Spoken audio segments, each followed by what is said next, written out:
100%. This going live interrupted me in telling an anecdote about webinars.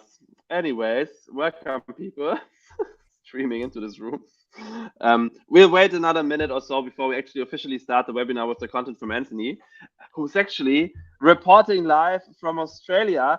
And we've noticed there's like a second or two latency. So sometimes our conversation will look a little bit like, yeah, but we'll manage. We will overcome the technological limitations of light speed and still deliver a kick-ass webinar to you people. And in case you don't know how webinar works, there's a chat box that you can use to say hello, where you're from. Maybe you're also in Sydney, I don't know, but maybe also in Canada or in Germany or in France, I don't know. Please say hello in the chat. There's also a questions box that does exactly this. So if you have any questions, you can ask them anytime. We'll pick them up when there is a good point. There's also the possibility to upvote questions. So if there's a question from someone else that you're particularly interested in, feel free to hit the upvote button. Other than this, I can already tell you, yes, this webinar is recorded, so you can review all of the amazing content afterwards. And especially with recruitment, I think this is super useful because recruitment is a very much ongoing task, and you'll want to adapt it to your organization's processes. So yes, so much for the first minute from my side. I think I'll dynamically give it to you, Anthony, to then start whenever you feel like it with your presentation. I'll be in the background shooting in some questions. So really looking forward to this. Stage is yours. Amazing. Thank you. Welcome, everyone. I might just start sharing my screen, but I'll talk a little bit before we actually get into the content. This way I can just get my screen sharing out of the way and we'll get that going.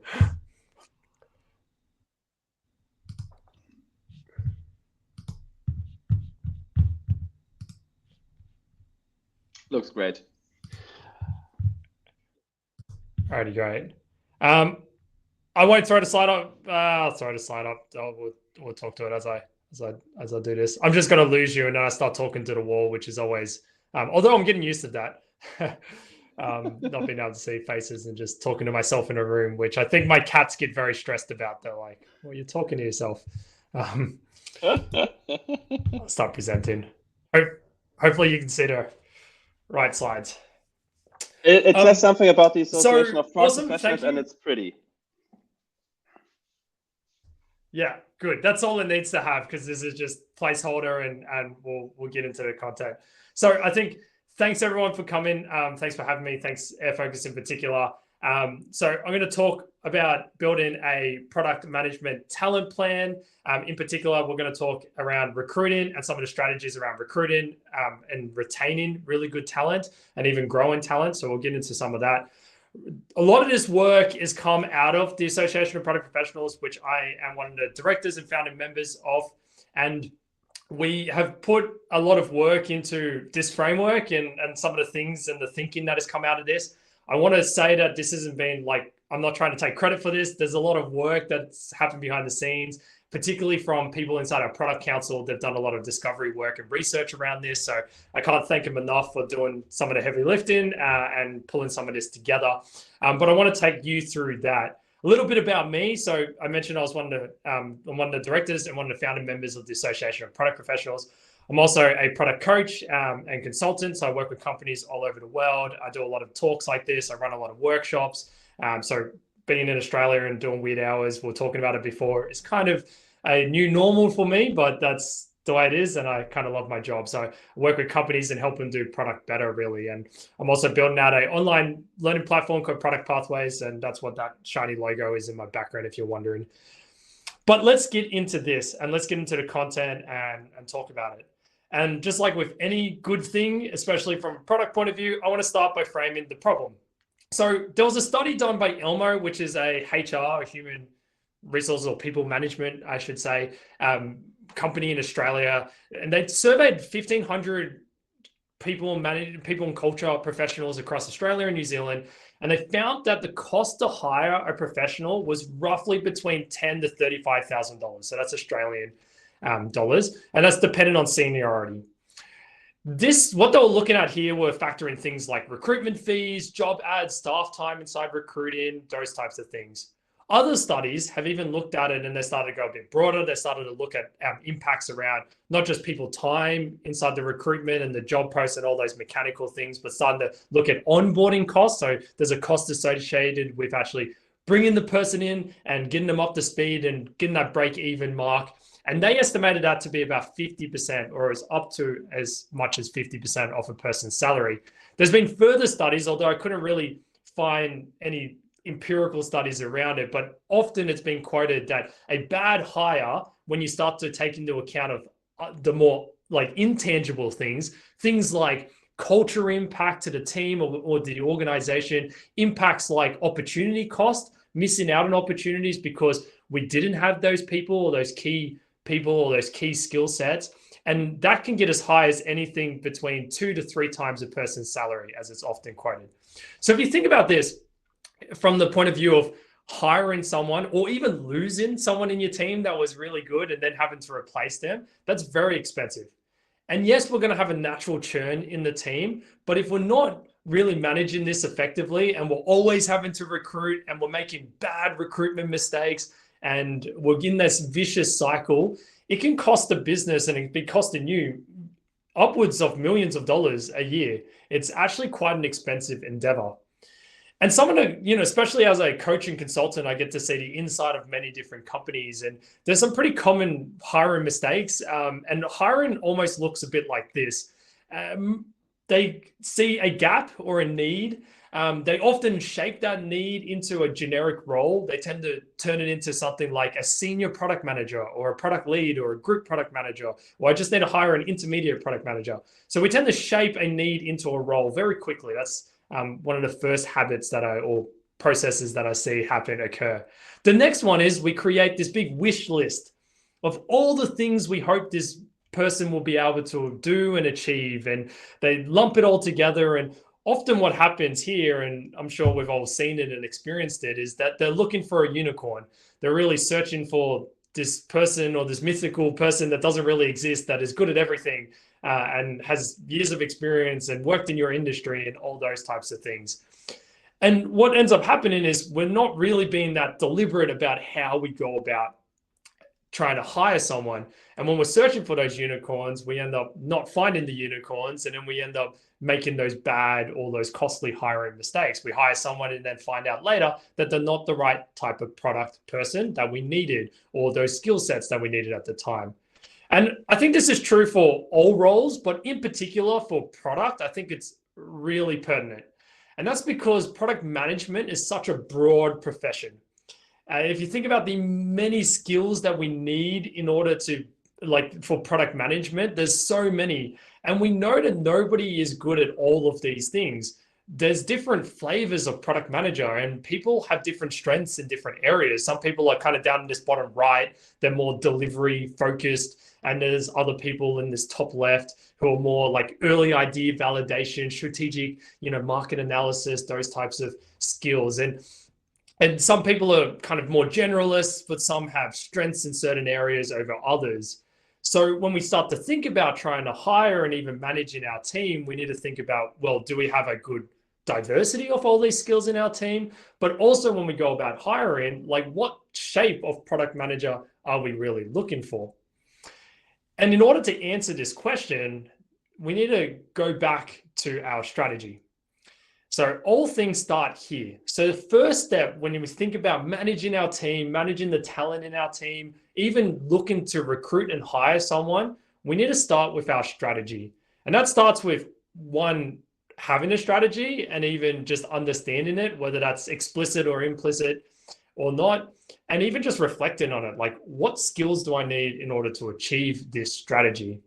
I'll give you a short little story on this and an example of it. So a VP of product I was working with just the other month, part of their strategy was repositioning, and I was helping them with a lot of org design stuff, but that's neither here nor there. But the important part was that they needed to really do more like early idea validation and like kind of more innovation work. That's kind of like 10% moonshot bet type work. The big realization that he had was that requires a different skill set to the skills that was in his team. So in order to make that strategy a success, we needed new skills, and those new skills get to the point of having to go hire those skills. But then when we get to hiring, we're very laser focused with, well, who are we trying to hire? And we're looking for people more in that top left end of the quadrant as opposed to that bottom right or anywhere else, really. Kind of like the top side and top left more so. So a heat map around that. So this becomes really important. So really the questions that was going through his head, and we're kind of working through it, was like, in order to make this strategy successful, in order to achieve it, what skills do I need? What skills are really important now? What skills are less important? What skills are, nice to have versus must haves? And there's many ways that you can kind of do this exercise, but it's really reflecting on your strategy and trying to understand the skills that you need to make it a reality in the short to mid-term, and even long-term to an extent, but we're focusing more there. Inside our product recruitment framework, which we actually just released the other week as part of the Association Product Professionals, which is largely what I'm taking you through today, although that goes through more depth, we actually get you to force rank. So we get you to go through all of those skills and basically force rank them against your strategy. So what is the most important skill against your strategy versus the second, versus the third, versus fourth, fifth, and sixth? So another alternative. The other thing you need to consider here is that skill development is and proficiency in a skill is multidimensional, and it's not as simple as saying, can they do this skill or not? We need to be asking ourselves, well, what level of proficiency and what level of seniority do we want them to have in this skill? And the way that we view skill development is twofold: that you develop capability, which is technical capability. In other words, can you do it? Can you physically do it? Are you technically capable in it? And then there's influence, which is more about how others perceive you, which is really important for us as product people, because we need to build influence in the organization and get people to perceive us as competent and trustworthy and give us, empower us to do things. A framework to help you to think about this and really try to apply it when you start to look at, well, what level of proficiency do I need them to be for each skill, or what skills that are important to us, is this, which is what we call our do to lead framework. But really we break this skill development down into 5 stages, which is do, collaborate, impact, guide, and lead. So at the beginning of a skill and skill development, we do it. We just can do the skill, and eventually we can do the skill to a high degree of quality without guidance.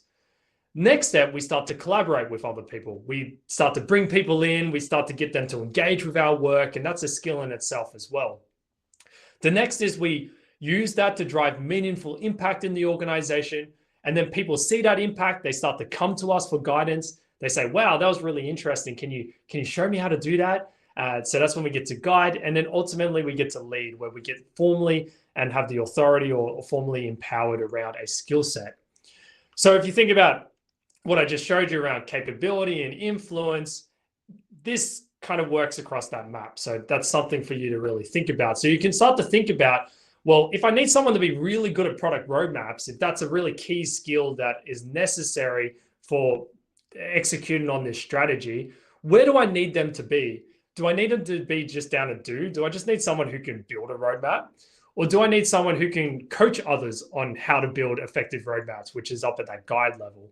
So that's really the question that you're asking yourself as well, which is also to think about, well, through the lens of seniority and proficiency.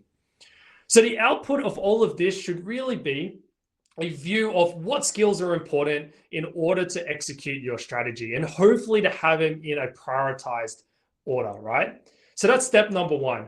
Strategy, what skills do I need to execute on it? So what we have is, well, what do we need for the future? Or what do we need for this strategy? The next step is to then take stock of what you currently have. So unless you are trying to set up a whole new, brand new team, you probably already have a team and you've got really good people in that team. So we need to start to take stock of that. So we need to do a similar activity, but instead of looking at, well, what do I need? What skills do I need to execute on the strategy? We need to look at, well, what skills does my team have? And again, we want to look at it through the lens of proficiency as well. So we want to be looking at it as, are they also, technically capable as well as, high influence? And you can use the do to lead as well. And this is pretty important because especially when we get to the next step where we start to look at the delta between the two, just because someone can, you have the skills. So take product roadmaps again. Just because you have people who can build product roadmaps in your team doesn't mean that is exactly what you need to execute on your strategy. As I said before, you might need someone who can actually, guide or really lead that area. So you need someone who's highly experienced in that skill set. And maybe all the people in your team right now are highly capable in doing this, but they don't have that influence yet. So they're still kind of further to the left of that curve. So you need to really think about this.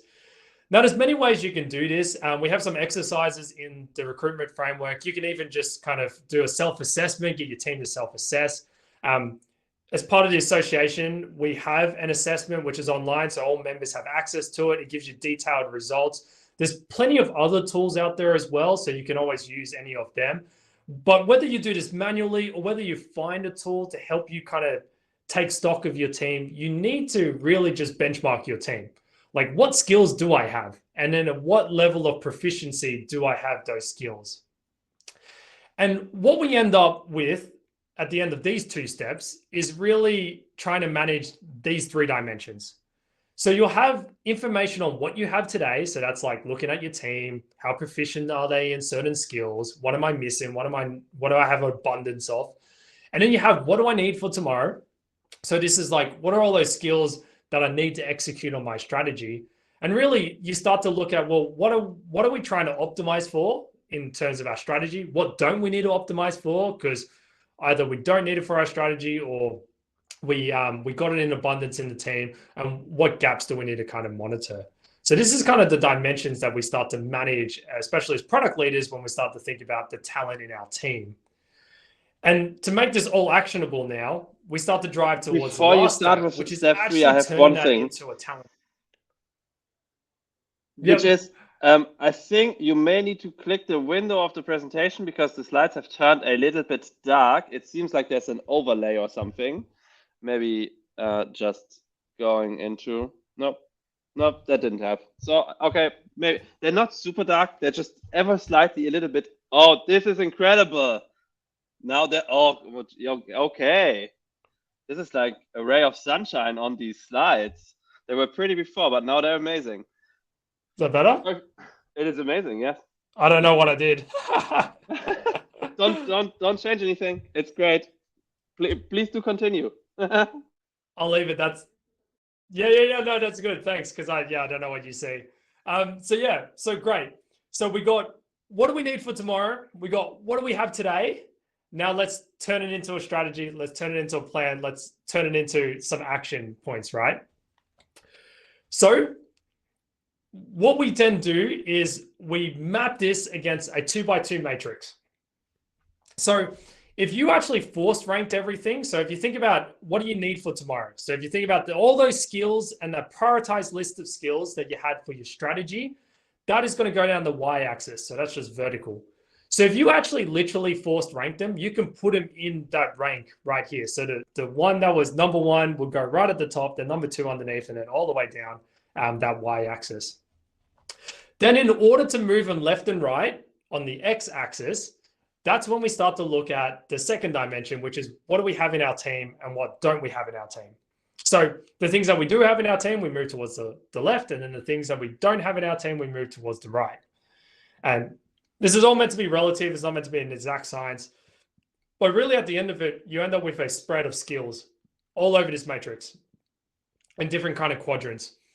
And the other thing you need to remember too about moving it based on whether you have it in your team or not, that's got to do with whether you have it to the proficiency level that you need it to be.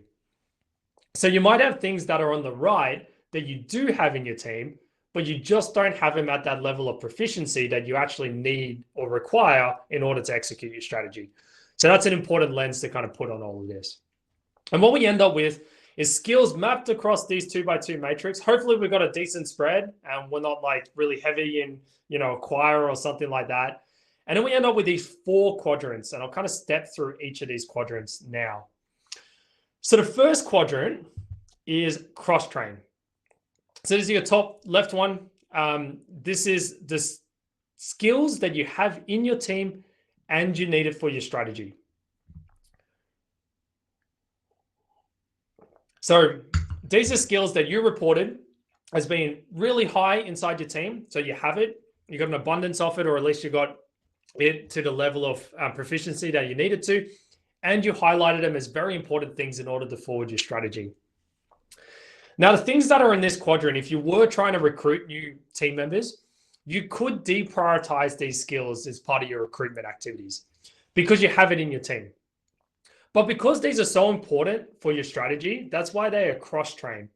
Because they're important, we should spread the goodness, right? Like we should get our team to be better in these skills. This is actually an area that you want to be focusing on from a skill development point of view. So if you're thinking about development plans, thinking about, maybe you have time together as a team where you share learnings, or maybe you do like a brown bag or a lunch and learn or something like that. You might want to focus like the next 6 months or something like that on topics from this quadrant.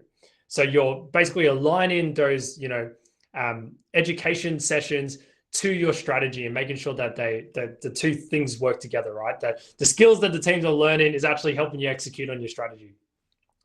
The other thing you might want to look at is if you do have really senior members in there, you could look at getting them to coach others in that skill and upskill your whole team around that. You could also look at activities around pairing. You might, choose to bring in someone like myself and run workshops or training, or even go to external training around all those topics. But this is really like skill development, focus on the skills in this quadrant. The next quadrant you have, so going around kind of, we're going to go counterclockwise, is retain. So these are skills that you have in your team, but you haven't said that they're really important for you to execute on your strategy. Now, these skills are retained because we have them in our team, so we probably want to try and keep them. And yes, we're going to have natural churn in the team, and that's part of it. But we also want to think about how do we retain these skills so we're not just losing it all. Because you might have some skills in there that are sitting with 1 or 2 key people. And yes, they may not be like a priority for you right now, but things can change. Your strategy is going to change. And these skills can quickly become something that is important and move into a different quadrant, like cross-train or something like that, right? So you want to look to retain it. So this is where, think about some of your retention-focused activities might be here. They might be focused on some of the skills and some of the people who have those skills in your team, making sure that you don't lose that. The other reason why retention is important here is because we often find that the skills that fall in this bucket are actually kind of table stakes skills. They're like the more fundamental product skills, like road mapping and those types of things that not necessarily the thing that's going to really make the difference with the strategy, but they're table stakes. They're really important. And if we lose too many team members around those skills, then they will become a problem because we've just lost too much of that fundamental skill set inside of our team. The next one we have is evaluate and monitor. These are skills, again, like retain and cross-train, that you can deprioritize inside your recruitment efforts if you were recruiting people. Now, unlike retain and cross-train, you can definitely ignore these ones, right? Like you don't need to bother hiring people with these skills. But they are important for you to reevaluate over time and continue to monitor. Because just because these skills aren't important for you right now and you don't have them in your team, again, your strategy can change, things can change, and they might become skills that you do need to have, and they might move into a different bucket. So you want to just monitor these skills. You don't really need to action it anymore than just keeping an eye on it and making sure that they don't become a problem. And if they do, you're at least keeping an eye on them. And then finally, we have acquire. Now, this is the skills that you're going to focus your recruitment activities around. These are the skills that you need in order to execute your strategy and you don't have an abundance of inside your team. So any of your recruitment efforts should be focused around all of the skills in this quadrant. So if you go all the way back to that beginning when I was talking about building that unicorn list of requirements, this is your way to solve that, is by taking the skills in this quadrant and by building a actual job description and everything around that. So I want to zoom into that just for a little bit, because there's some things that you can do that I think is really, really powerful around recruitment. So let's say you have some skills in this and you have budget to hire. So that's another important dimension, because we don't always have budget to go out and hire new people. So that's where cross-train comes in. And then there's other strategies. If you don't have the skill at all, you've got training, you've got coaching, you've got those types of things. Smaller budget than hiring another person. But let's say you do have the budget and the space for extra headcount, and you are going to go out and hire and recruit for these skills. What you should do and what you need to do is take all the skills from that quadrant and then put them into a job description. Now, it's very common. I see it all the time. Companies copy and paste job descriptions from other places. They have this generic job description that they just roll out every single time they need to hire a new senior product manager. And the downside to that, or the trap or the danger with that, is the fact that there are different flavors of senior product manager that we need. Going back to that VP of product that I was talking about, he was looking for a very different type of senior product manager or product lead, probably higher, than he has in the past, because he's looking for very specific skills around that more market strategy kind of skill set. Now, this isn't to say that your whole job description needs to be focused on this. You're going to have a section inside your job description somewhere that says something like the skills we're looking for, or must-have skills, or the ideal candidate would possess. In that section is where you want to copy those skills and paste them. Obviously, turn them into a nice sentence, but you want them to be in there. Now, this helps you on multiple fronts. One, this makes your job description targeted towards what you want to hire for. Which is beneficial, because it can even help people self-filter themselves. If they read a job description and it has all of the things that they love and they're really good at, they're going to apply for the job. If they read it and it doesn't, like that's skills that they're not good at and they don't like doing, they're not going to apply for the job. So you're already kind of helping yourself by, making sure that the quality of the candidates coming in off that job description are higher quality than just having a generic one to begin with. The next thing it does is that you can then kind of take that and really focus the whole rest of your recruitment framework around that. So one activity I like to do is to actually craft interview questions off the back of these skills. So what I'll do is I'll create a big table and I'll put all the skills down the left. And if for each skill, I'll come up with questions like, what questions am I going to ask? How am I going to assess this skill in the interview process? And then if I'm helping other people do it, especially when I work with clients, I do this, I'll give them potential responses. What's a good response, a mediocre, or a great response, just so then they can do that. If I'm running it, I tend to not fill that out. I just leave the response thing open, and I use that to take my notes as I as I interview the person and they answer the question. But what you're doing is you then got skills in the job description, then you're creating questions for those skills, and you're making sure that it's targeted and you're actually assessing the skills that you want. Now, I'm going to pause here because I got a question around this once, which was, is that the only questions you're going to ask? Well, the answer is, of course not. There's other questions you're going to want to ask your candidates. There's going to be a part of your interview which is going to be focused on technical capability. In that part of your interview, you want to be asking these questions. You're still going to ask questions about motivation and team fit and culture and all those types of things. So you're still going to absolutely have all those questions, but this is the part where you're really trying to be laser focused on what skills are a priority for me and what do I want to assess. There may be some other questions you might want to just ask as table stake questions, but this would be the bulk of it. Then off the back of those questions, you need a way to evaluate candidates. And again, you want that to map back to the skills. So you want to have a criteria against those questions or sections of the questions and really rate them on how well they did against those skills. This, again, enables you to compare apples to apples.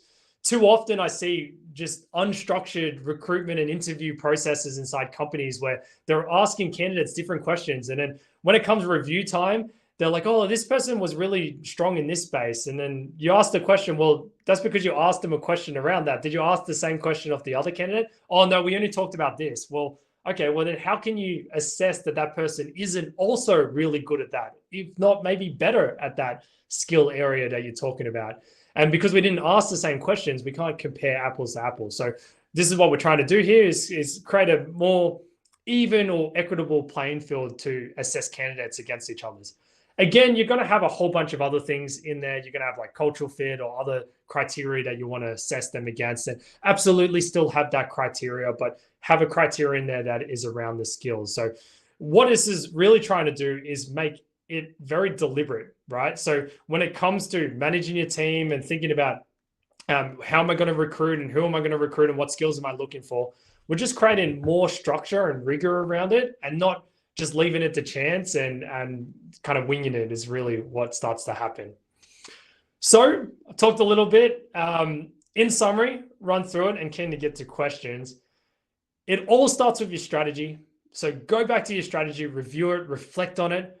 Think about, well, what skills do I need in order to achieve this strategy? Then start to look at your team. What skills do I have in the team? And remember to think about proficiency as well. What's like level of proficiency are they at? And then off the back of that, you can take all of that information and map it against this matrix. And then you can start to think about, how do I focus my recruitment activities on the skills that I need? How do I focus my upskilling, cross-training, and those types of activities around those skills that are important for my strategy? And we kind of killed two birds with one stone and forward it. How do I focus my retention activities on the skills down here and the people who possess them? And how do I just ignore those things, but not completely ignore them? We just need to monitor them. So, but that's good to just be able to say, I don't need to worry about that yet. Remember, if you do go down the path of recruiting, make it deliberate, take those skills, don't try and find a unicorn, put them in the section, build your whole recruitment process around it, have a way to evaluate an evaluation criteria based on it, interview questions based on it. And also remember that it's not just about gaining new skills. We've got to also balance it against maintaining the skills. So monitor and retain are still really, really important off the back of it. All of this is in this framework. There's more depth in it that we just kind of published. And if you do want to use a tool, we do have an online tool that can help you benchmark your skills. It gives you in-depth results. It's going to give you results based on your capability and on your influence. So very in-depth around that. So you can find all that at productprofessionals.com. And that is all I had. Bravo. Very nice. Thanks very much. That was a very nice presentation. It left me no room and no need to swoop in and ask questions, but we still have a couple of minutes, so we can still talk about questions and you can have a drink. That is very good. So for all of those who haven't found the question tab yet, it's right next to the chat. And now is your chance to grab Anthony and ask those questions. First of all, I have a curiosity question from my side, which is, how long did it take you to basically come up with the framework, and like what's like the kind of background research that you applied in order to come up with this? Before I go a little bit into the audience questions as well. Yeah, so time frame would be an interesting one. It's a bit hard because like a lot of this is like volunteer time and everything. So it's always hard because like I don't want to say, because it probably was 6 months all up, but I don't like to say 6 months because we probably, if it was like a full-time job, it could have been like a month, if not less maybe. But there was multiple people that helped as well, had a helping hand. We did a whole bunch of discovery interviews around challenges around this. There's also a decent amount of work that Ken Sandy has done himself and everything that he lended into it as well. So we did a whole bunch of discovery interviews that led to a lot of this. Really, this is kind of, we also tested some of this, but it's still kind of V1. I think we're going to test it further. We'll get more, obviously it will improve and we'll get more feedback over time. But yeah, predominantly kind of discovery interviews that kind of led to a lot of the insights that kind of led to this. And then obviously some of our own experiences on top of it and some existing research that we had. Yeah. I love how you apply a product mindset towards coming up with the framework. That's really cool. Okay, cool. We have a question from JJ Wale. And here's a question about the number of skills you recommend to hire for at once. Like when does it start to be too many, and when do you actually find the sweet spot in the amount of skills you're hiring for? Yeah, that's a really good question. So, it's always a hard one because it's like, well, how long is a piece of string in a way? But I'll probably put the confines on it like this. Obviously, if you've got like 10 skills in there, it's probably too many. And one of the things we do talk about in the recruitment framework, the PDF that you can get, is to basically, if you do end up with a lot of skills in acquire, to actually then prioritize within it. So if I've got, say, 10 skills, and I think anything above 5, you probably need to start prioritizing. But if you add 6, like don't need to be religious about 5. But if you had like 7, 8, 9, 10, then it's worth prioritizing. And the way that I'd probably, and we talk about prioritizing it, is to just like very quickly like overlay urgency to it. So you can do a now, next, later. You can do like Eisenhower matrix, but urgency I think is a really good lens because hiring takes a while. So if you've got 10 skills, but 4 of them like you needed yesterday, then ignore the other 6. Let's go hire these 4, and then we can worry about them afterwards. So urgency is going to help, and now, next, later will help. That's probably my guidance around too many. The other thing, the lens to also put on it is some skills are more complementary. So if you think about the skills matrix that we have with the association, skills live in kind of these quadrants. And so skills are complementary. So if you've got a whole bunch of skills in the same quadrant, it's generally not too bad to go and try and hire somebody in, because it's complementary. But if you've got 7 or 5 skills in different quadrant, you might be again searching for a unicorn. You might be asking too much then. So that's probably another lens to put over it. I also like this approach of prioritizing what you need, right? Because there's so many aspects in how you need to hire. Because you also talked about the culture fit, for example, then the skills is one. The budget is probably also one. So it's like a very complicated product decision. What person do you add next to your team? So yeah, not easy at all. Oh, and talking about success. There's another question around success metrics, as in how do I know, when do I know that I got it right? Are there any key metrics that can be used to measure the success of a PM talent strategy? Yeah, I mean, so that's a good question, and we don't have anything in the framework that says like, hey, measure these kind of metrics. What I would be looking at, however, is especially if you use a tool like an automatic assessment, like what we have, is being able to then remeasure whether the skills that you did need to either upskill in or acquire, you actually have closed that gap. So you can then basically look at a delta, right? So if I test them, if I looked at my team and the skills that they had, and then I look at what back then and then what I have now, have I actually kind of closed that gap, or have I actually improved it and moved it in some meaningful way? That would be the ultimate kind of measure of success and know that you're heading in the right direction. But this is also a hard one to do because things are moving. Your strategy might change, which means the skills that you need might change. So that doesn't mean that your talent strategy is being ineffective. In fact, it probably would say that you're being effective because you can adapt to that change and move. But like, how do you measure that movement is probably the hard thing. Ultimate success too is that you actually, like, your strategy succeeded, right?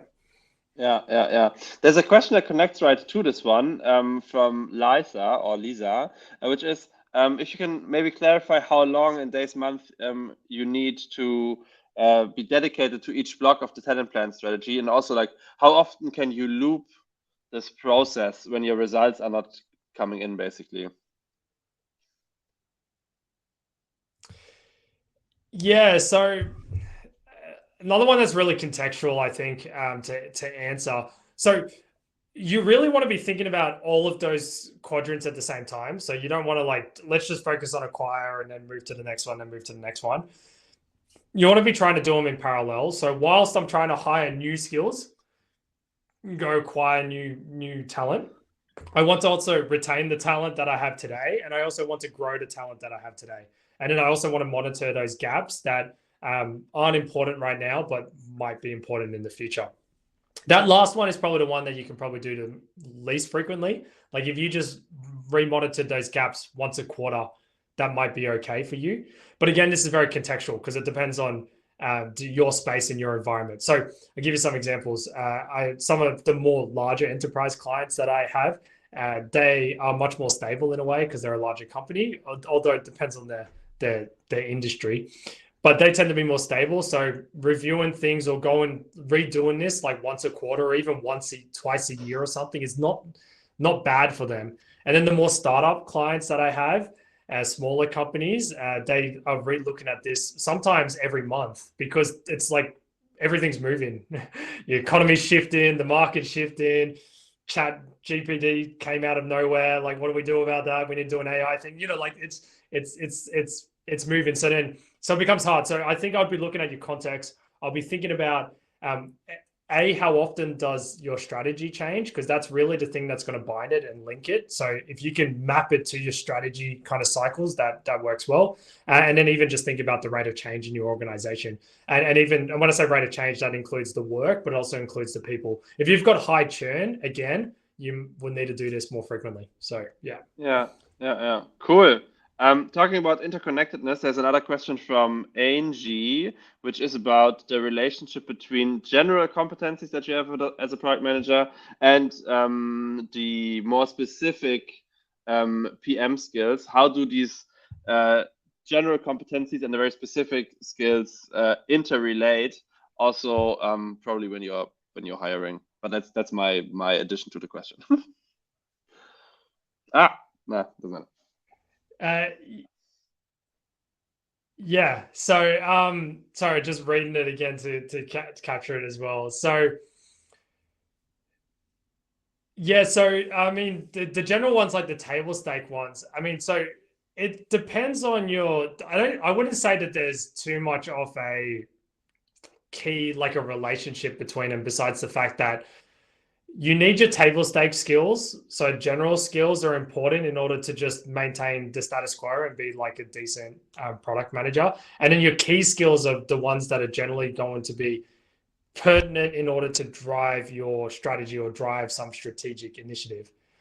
So some examples of that would be, so like maybe road mapping is more table stakes, and that's something that you just need to maintain, and that's a general competency and a general skill, and that's important.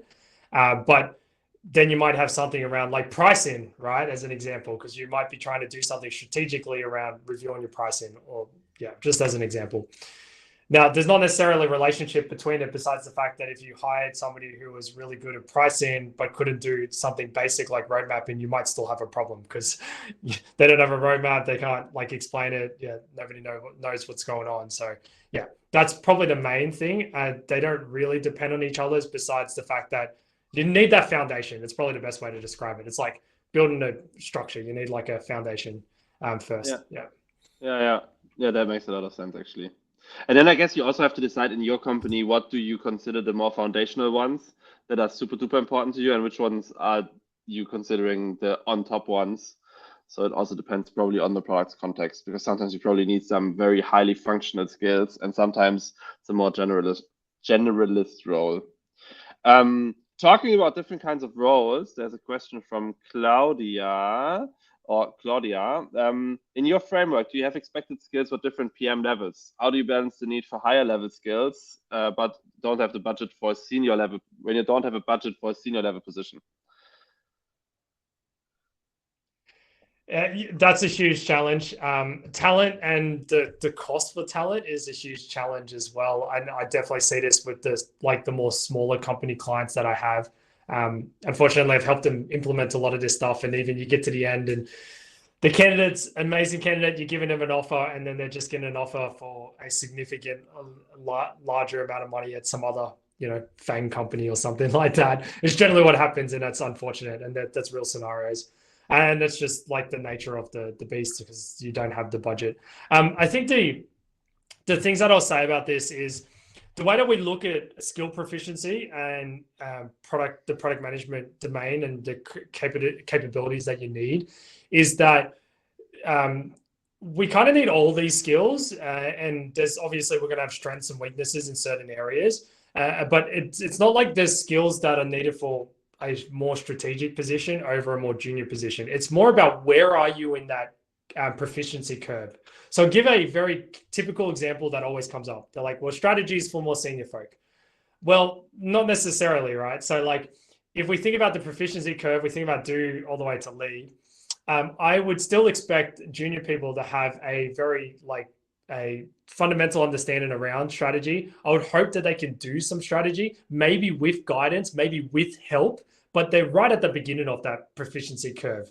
They're a do. It's not like the skill's not relevant to them, but they're just really early days.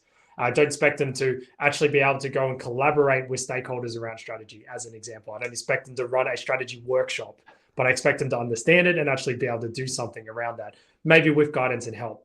Now, on the opposite end of the spectrum, if I was dealing with very senior folk, product leaders, I would expect them to be able to guide around strategy. I would expect them to be able to coach that junior person on strategy and help them be better in it. So that's, you think about that's like step 4 versus step 1. So that's how we see the difference with skill and seniority position. So that's what you're assessing, not necessarily like don't get that skill versus this skill.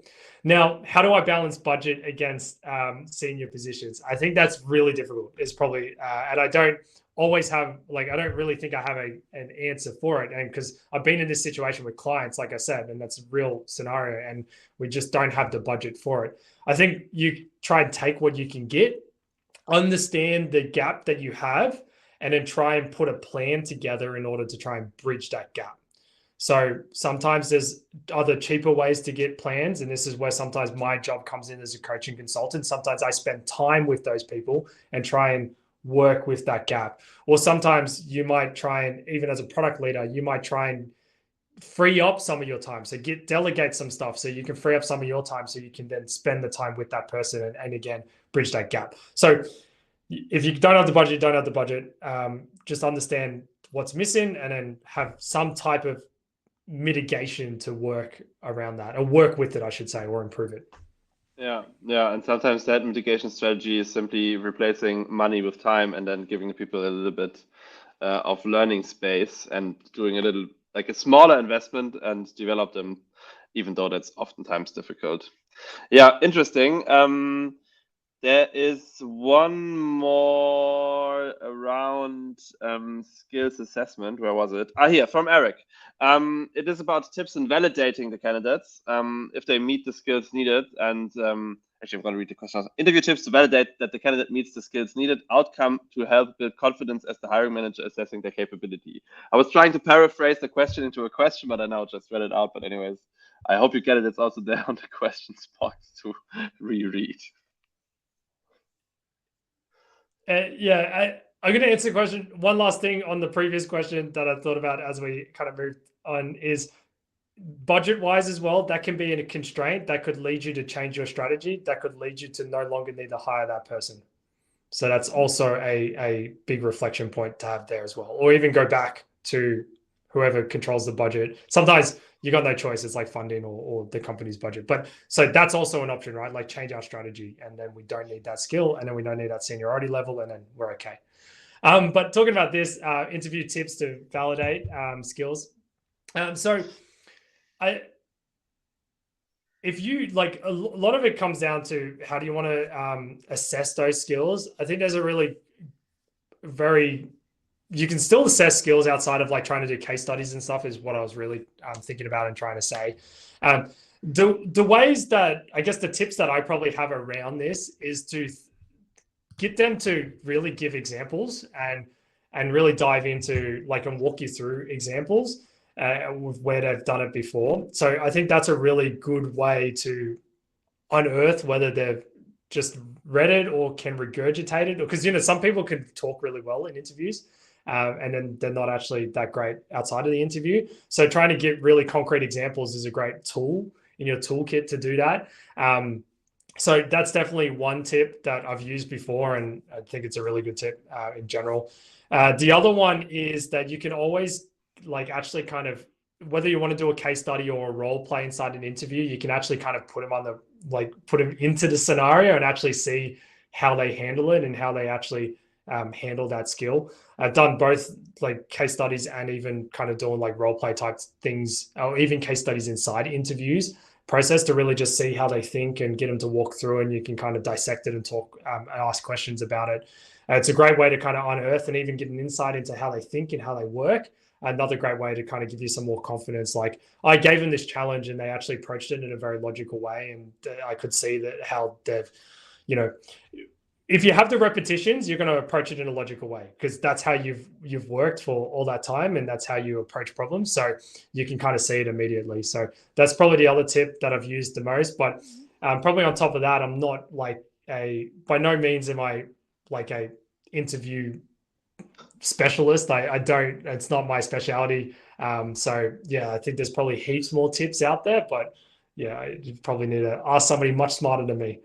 That's true. I think good interviewing is also a skill that you need on a certain level to really Yes. ask the right question and then also understand the answer.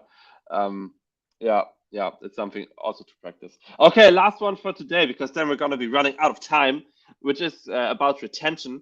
And the question is, what tactics have proven to be successful in retaining product managers? Or put differently, what are your favorite retention strategies?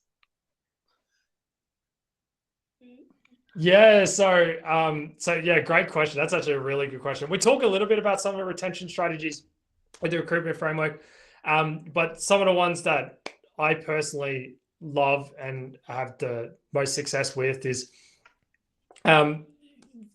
basically, so a few things. I was going to say pay is one of them, which is always like a also tricky one because sometimes you can't pay them what they need, but pay is like, yeah, that's, I think that's always number one.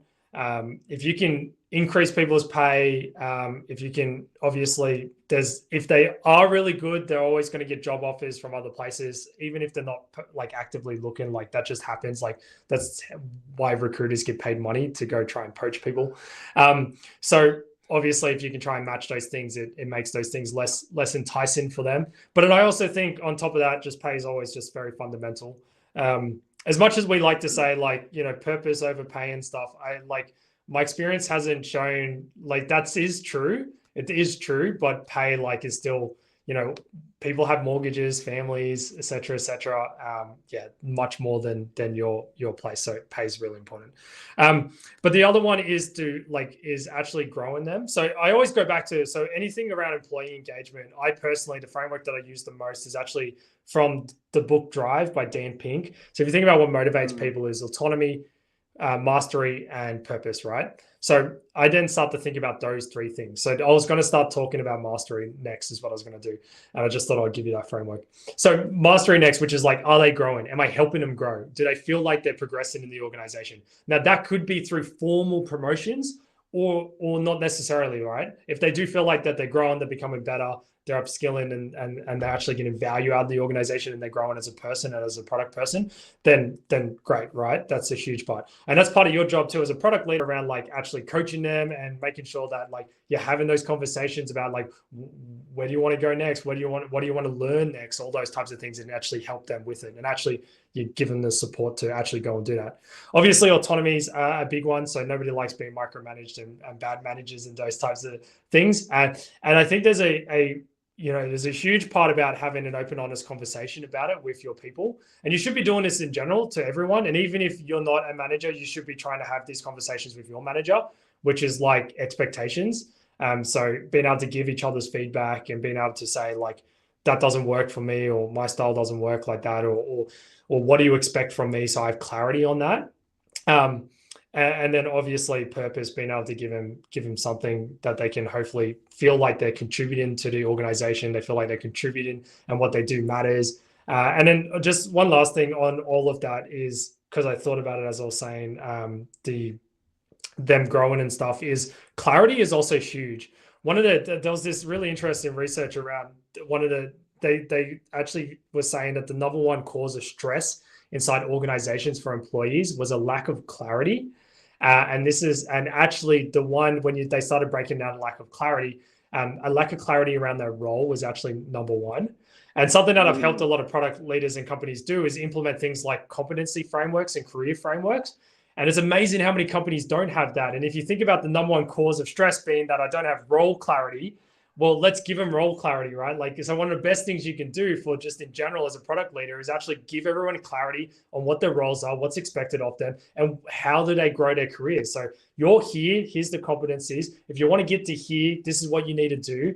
And then you can sit down and have a conversation with them about like, okay, if you do want to get to that next level, here's where I think you need to actually focus on versus not. And that's like huge. Yeah, it's probably more employee engagement than retention. That's why it didn't come to mind straight away.